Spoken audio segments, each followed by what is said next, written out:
Oi, gente, vim mostrar pra vocês eu limpando e organizando a minha geladeira, né?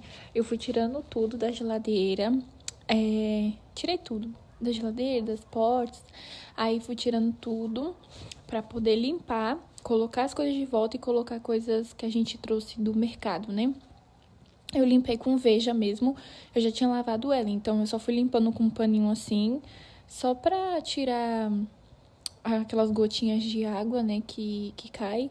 E deixar bem limpinho e cheirosinho pra ir colocando as coisas. Eu coloco nessas tapoezinhas transparentes, tipo batata, cebola, tomate. Aí no coube ali, vocês vão ver que eu botei atrás, mas no mesmo dia eu usei, então não estragou nada. Aí eu coloquei o alface, né, tudo juntinho. Ah, não, o coentro foi ali embaixo, o alface foi em cima, com abacaxi. Aí eu coloquei o suquinho, os ovinhos